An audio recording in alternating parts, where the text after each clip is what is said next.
This is KGW News at noon. And we start here at noon with a settlement in an apartment fire that killed 3 people. It happened on July 4th of 2021 at the Heidi Manor Apartments on Northeast Weidler. Thanks for joining us here at noon. I'm Ashley Korslin. Investigators determined the fire started when fireworks ignited the trash in a dumpster. According to the Oregonian, the 3 families of the victims will get more than $6 million in a settlement with the property management company and a garbage company. The lawsuit argued that the dumpster was plastic and placed right next to wooden stairwells and that the fire could have been avoided. There's still a pending lawsuit filed against the owners of the property. Now to a developing situation in Eugene where a sheriff's deputy shot and killed a man overnight.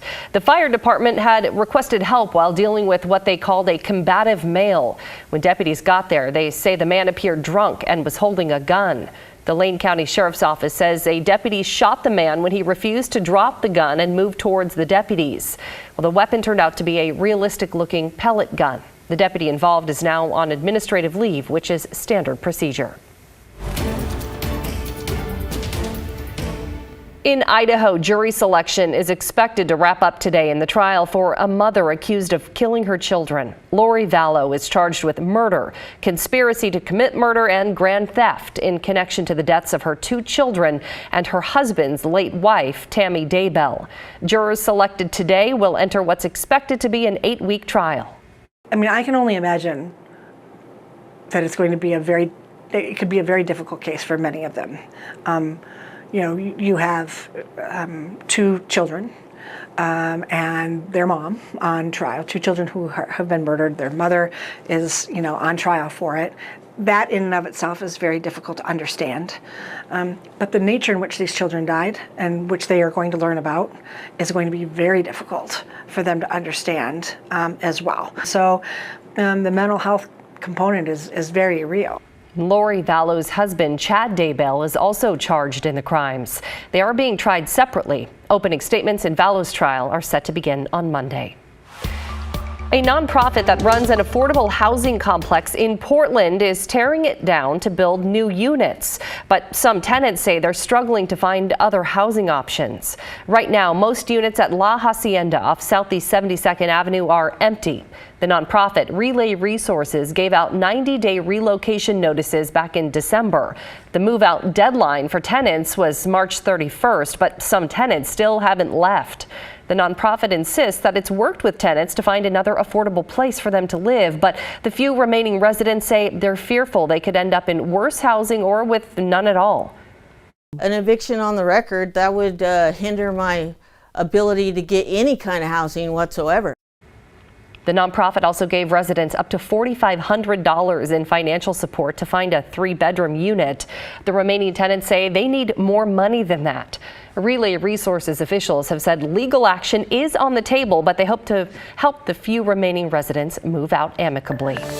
All right, let's get a check on the forecast now with Chris McGinnis as we head into the weekend. Chris? Slate gray sky behind me from the Reserve Golf Course and Vineyard out in Aloha. We've got a couple of golfers out there. They golf in the rain if it rains, as long as there's no lightning, and we have not had any of that yet. But yeah, the sky has darkened again. Meanwhile, up at the ski resorts, it is still snowing lightly up at Timberline right now. Passes are just wet this morning, or this noon now. And last check at PDX, it's 55 degrees right now at the airport.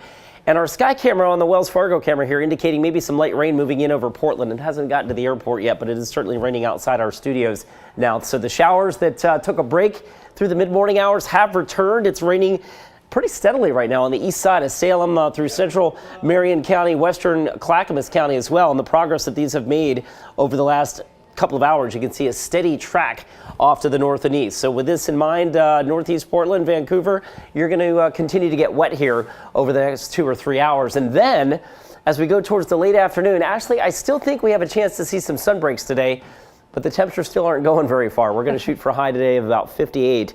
I'm looking for some dry windows for Easter weekend, but just a heads up on that, it looks pretty wet as well, especially Sunday. More on that in just a few. Chris, thanks.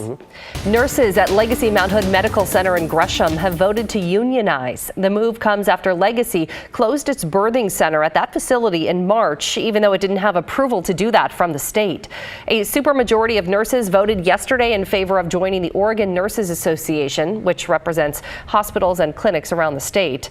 Nurses will now be represented by the ONA in any negotiations with Legacy. Meanwhile, the Oregon Health Authority is investigating why the birthing center closed without approval. We don't know if the birthing center will reopen. Well, let's head to Salem now, where a bill designed to boost semiconductor production in Oregon is heading to the governor's desk, and Governor Kotek is expected to sign it. Senate Bill 4 passed the House yesterday. Last night on The Story, our Pat Doris took a closer look at what exactly it'll do. The bill was approved by a 44-10 vote in the House, and it passed the Senate last week. One important component of it gives Governor Tina Kotek superpowers when it comes to picking land for the semiconductor companies. Here's how the money shakes out. There's $210 million total. $190 million in state money would go to support applications by Oregon semiconductor companies who are trying to get a piece of that federal funding. $10 million would go to local governments to help prepare land for semiconductor development. And the final $10 million will go to the University Innovation Research Fund to help train the next generation of chip workers. Companies can apply for grants or loans of up to $50 million. For every $1 million they get, they have to commit to job creation within Oregon, with 65% of the jobs being permanent and paying at least the median income for their location, or they must generate at least $1.25 million in state and local revenue.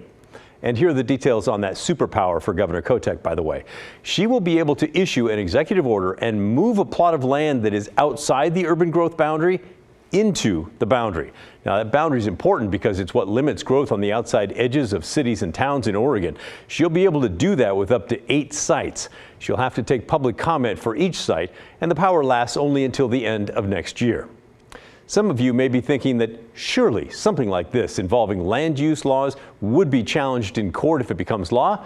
The answer is you're probably right, but an amendment to the bill narrows the scope of a challenge like that. The bill would not allow these suits to kind of toil away in the court systems for months or even years.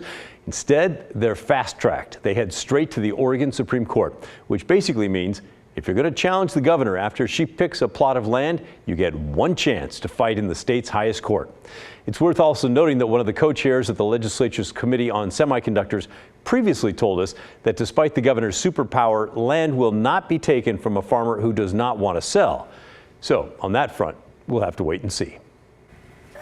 Let's take a look at this. Portland's iconic cherry blossoms along the waterfront are in full bloom. The trees were a gift from Japan in 1990 to honor the dedication of the Japanese-American Historical Plaza down at Waterfront Park.